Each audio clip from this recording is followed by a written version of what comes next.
What is happening, you wonderful people? So with May coming to a close, that now means that another month for movies has flown by, and that also means that another month for movies is on the horizon. So I thought it'd be fun to rank all of the films that I saw in the month of May from worst to best. So let's talk about it.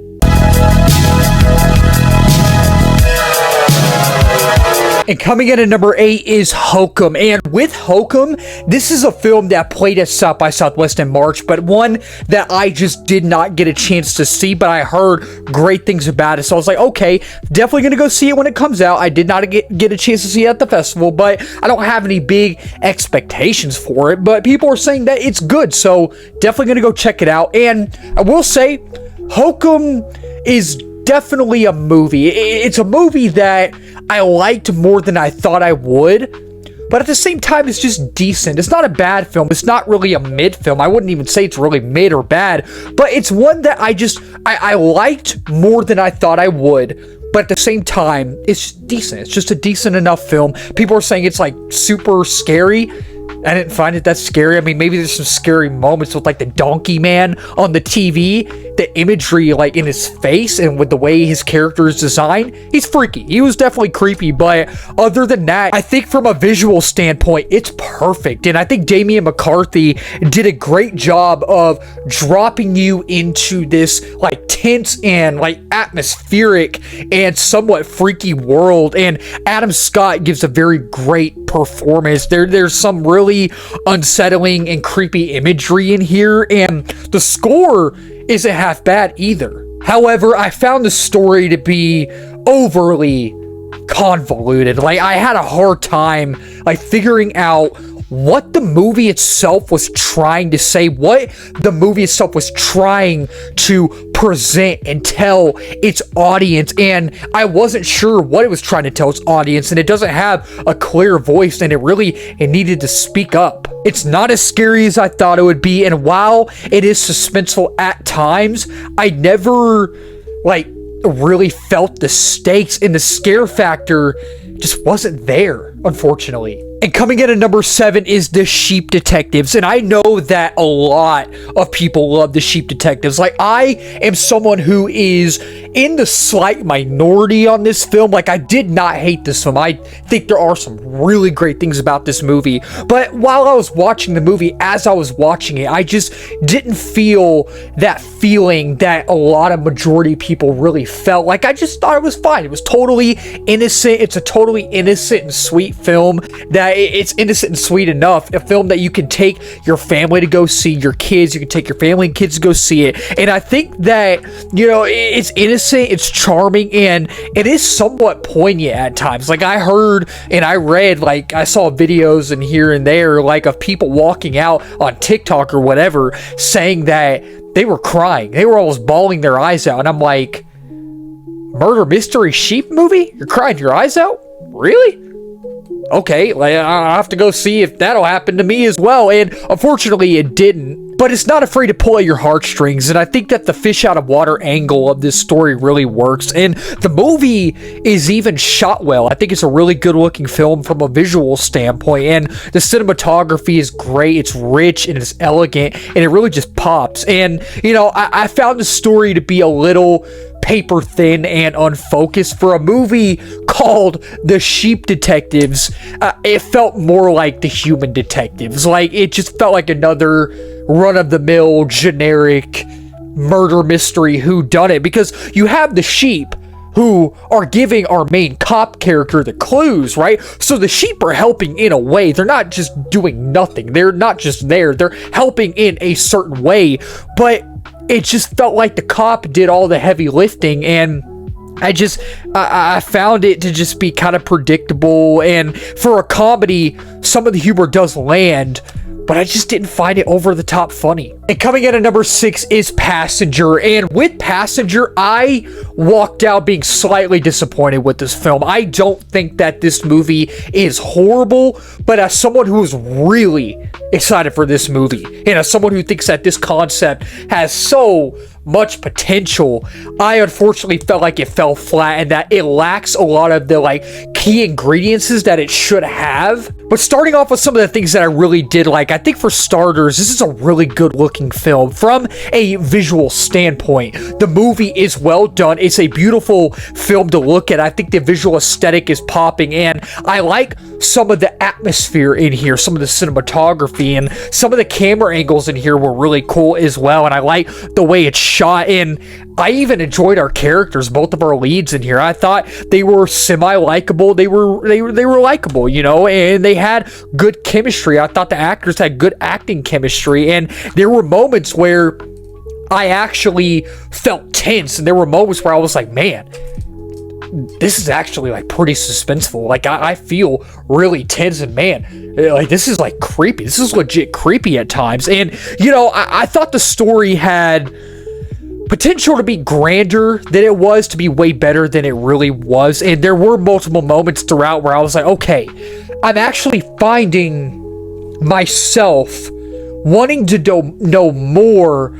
about what's going on. I want to know the lore. I want to know what's behind all of this. I want to know why all of this is actually happening, whether it's the symbols or anything like that. And it is surprisingly interesting at times, but it's just, there's nothing, it's nothing but a just generic run-of-the-mill horror flick that you've seen countless times, and this was easily one of my most anticipated movies of the year. I was really looking forward to it. Like when they played that trailer in front of Primate back in January, I didn't know what the trailer popped up before Primate started, and I was like, what movie is this? I don't know. And then the logo popped up, and I was like, oh, that's Passenger, because I heard of the movie. I knew of the movie, but they played that trailer, and I was like, oh, I cannot wait to see this movie. And the movie itself just falls flat, unfortunately. Again, not horrible, but it never gets back up on its feet at all. And it's just, there are so many moments in here that I called. There were so many jump scares that I called, and I was like,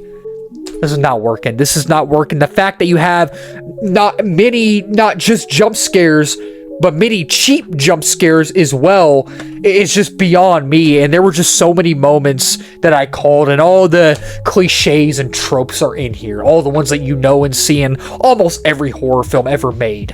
And coming in at number 5 is I Love Boosters. And I Love Boosters I actually saw back at South by Southwest in March, and I really, really enjoyed this film. And I had no expectations for it, and I've never seen another Boots Riley film. Like, this is my introduction to Boots Riley. It is, and after seeing this movie, I now have to dig deeper into his filmography. This is one of, if not the most bold and insane films I have seen in years. Like, there are moments that happen in this film, things that happen in this film where I'm like, I never thought I would see something like that on the silver screen. I never thought I would see. There's a certain scene in here with Lakeith Stanfield where he's like an alien or something, and when you watch the movie, you'll know exactly what I'm talking about, and it is wild. My jaw was on the floor. Like, my jaw was on the floor, and I could not believe it. I think that it's bold, it's insane, and Boots Riley swings for the fences on this one, and he takes a bold swing with this one, and it honestly should not work, like, at all, but good grief, it does. So, like, the performances are phenomenal, the editing is so unique and nuanced, and along with the visual aesthetic, the colors, and even the score, and the score is just very epic and energetic, and it's legit funny at times, and it never loses its pace, and maybe a little convoluted at times, and maybe some of the humor doesn't land, but my jaw was on the floor, and the movie goes for it, and it works. And coming in at number 4 is Mortal Kombat 2, and I really enjoyed Mortal Kombat 2. I really did. I loved the first one from a few years back, and I'm someone who didn't grow up playing Mortal Kombat. Like, I like Mortal Kombat, but I'm not like the biggest fan like most people. Like, majority of people grew up with Mortal Kombat, and you have all of these like passionate big Mortal Kombat fans. I like Mortal Kombat. I love Mortal Kombat, but I'm just not on the same like wavelength or level as most people. But I really liked the movie from a few years back, and I really enjoyed Mortal Kombat 2. Maybe it's not as much as I wanted to. I didn't love it as much as I wanted to, and it's not perfect. It's not a perfect film. But as a casual Mortal Kombat fan, and as someone who enjoyed the remake from years ago, I walked out having a great time. Some of the action set pieces and sequences we get in here are really, really fun. And Shao Kahn, he's totally menacing. He is, and the film delivers on all the gore, the blood, the violence, and Carl Urban is such a fun Johnny Cage, and I think Katana is a standout, and the movie isn't afraid to like lean into its goofy nature, and I didn't love it as much as I wanted to, like I said, unfortunately, but even then, besides that, it's still a fun time. But I will say, some of my negatives, nothing in here felt earned. Some of the action sequences, I feel like they failed to carry any weight. The film feels like overly rushed, and the build up to everything feels odd and out of place, and I think that Carl Urban, unfortunately, never gets enough time to truly shine as Johnny Cage, and the story does lack depth and it does lack complexity, but I still had a good time with it nonetheless. Coming in at number 3 is The Mandalorian and Grogu, and overall, The Mandalorian and Grogu is a lot of fun. As a Star Wars fan, as someone who has loved Star Wars ever since he was in 5th grade, I found myself enjoying the film for the most part, even though it's not perfect, and maybe I didn't love this one as much as I wanted to either, but it's not without its flaws. It has flaws, trust me, but I really enjoyed our characters in here, and I really enjoyed diving back into this world of Star Wars, mainly on the big screen, because we haven't had a Star Wars movie in almost 7-8 years. It's been a long time, and sitting in that theater, I was like, man, this feels so surreal seeing a Star Wars movie on the big screen again, and it kind of did feel surreal in a way, and that just kind of, it was a good feeling. And I just, as far as the movie goes as a whole, like I said, I enjoyed it. Again, not perfect, not a perfect film, but if you're a Star Wars fan, I think you're definitely going to have a good time with it. And, just like the show, just like in the show, you get that same old father and son bond and relationship between Mando and Grogu. And I thought that the action was really great in here. I mean, the action in the show is great, but something about the way that the action was choreographed in here was really well done, and it's shot well, it's directed well, whether it's the color grading, the cinematography, or even just the way the camera moved. And I love Ludwig Göransson's score in here. I really, really do. The world building is great, and it's not a perfect film. A lot of people have been saying that this movie kind of feels like a 4 episodes strung together, and maybe at times it does, at times maybe a little bit, but for the most part, as a whole, I didn't really feel that. And the story isn't too complex, and the film didn't hook me immediately, unfortunately, so I was like, oh, I don't know if I'm gonna fully enjoy this. But as the film progresses, it does get a lot better, and the story definitely becomes a little unfocused in the 3rd act. And in the beginning, we mainly focus on Mando, and in the 3rd act, we mainly focus on Grogu, and which isn't a bad thing, but I would have liked the story to be maybe a little bit more cohesive and congruent. And coming in at number 2 is Obsession, and Obsession is easily one of the best movies of the year. And I'm not even joking with you. It is a tense, a disgusting, gory, and atmospheric thrill ride that'll keep you wincing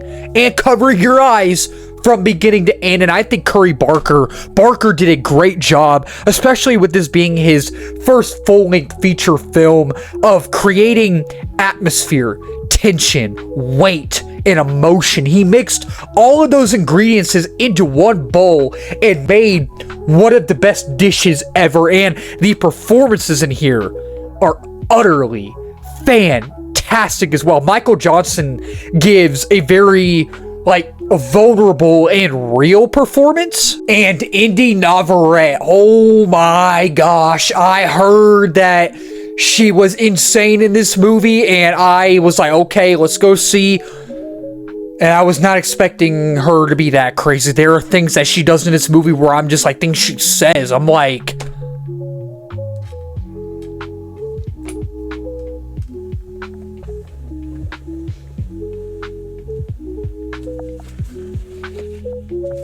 Yeah, I did that in the theater. And in my seat, I went, I was like, oh, no. She creeped me out, and I'm not even playing. Like, I was like, there's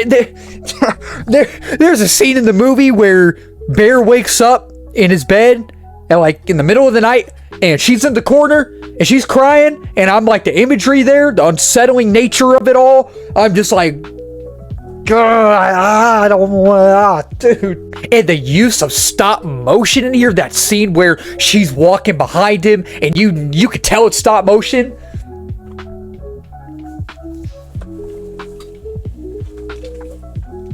And the eye-popping color grading, the score, the sharp dialogue. This is a movie you have to go see in theaters. So, like, don't watch it at home. Don't watch it on your couch. Go support movie theaters, because it's in its third week and it's making money. And coming in at number 1 is Backrooms, and I really enjoyed Backrooms. I did. I am someone who thinks that Kane Parsons is an absolute freaking genius. He's a genius. If you go watch interviews with him on YouTube or wherever, TikTok, just the way he talks about this movie and just in general, the dude's a genius. He is. And I am someone who loves the web series and all 23 short films. They're great. And this one, maybe I didn't love it as much as I wanted to, but besides Avengers Doomsday, this was easily my most anticipated movie of the year. And I really enjoyed it. I really did. It's not a perfect film, but as someone who likes the Backrooms, right from the opening scene, right from the opening shot, you just feel the panic. You just feel the panic, the dread, the tension. You feel the terror and the horrifying nature of the Backrooms and that 1990s visual aesthetic. Oh, it's popping. It's absolutely popping. And the score, the sound design, both are fan-freaking-tastic, and all the performances are so good, mainly from Chiwetel Ejiofor. It's very faithful to just the web series in general, and I love how this movie, maybe the third act is a little, won't work for everybody, and I will say, I didn't hate the third act, but it's definitely a little bit of a disappointment, and the entity that we get in this film, maybe it's not the entity that I wanted, and I was a little disappointed, but after seeing the movie, I had a few days to really, think about the movie, really sit on the movie, and the lore that Kane adds in here, with the movie being about memories, and what you actually learn about the Backrooms in here, you actually learn something, and the fact that the Backrooms is basically just your self-conscious, your brain, and it's basically like walking inside of your brain. That whole concept is just, it's wild to me. The fact that when you walk into the Backrooms remembers you, and it's basically like it's your memory bank, and it's basically, with the entities are coming after you, they're basically like your nightmares. And the thing with it being about memories, your memories, is that whenever you think of something, right? When you think of someone, obviously it's very vague and fuzzy and blurry in your mind, right? It's for every human being. That's how we're wired. That's how God made us. God made our minds, like, whenever we think of a certain person, it's very vague and fuzzy, right? And that's the thing with this movie, is it tackles on that. And basically the Backrooms is a living, breathing thing. It's an organism, and it's alive, and it's very lively, and that is wild to me. That whole concept. So that'll wrap up this video. Thank you all so much for watching. If you're new to the channel, please subscribe, like, comment, share in this video. We just said 1K, so this was a while back. We're now 1.4K. And the next big milestone is 2K, and 3K after that. Beyond that as well. If you're new as well, I do movie reviews, TV show reviews, trailer reaction, movie live streams, movie news, movie rankings, all that wonderful movie stuff under the movie umbrella. And let's talk in the comments down below. What's y'all's favorite movie of May? What's y'all's least favorite movie of May? Is it Backrooms? Is it Obsession? Let's talk about it down below. Keep talking movies, wonderful people. Cheers.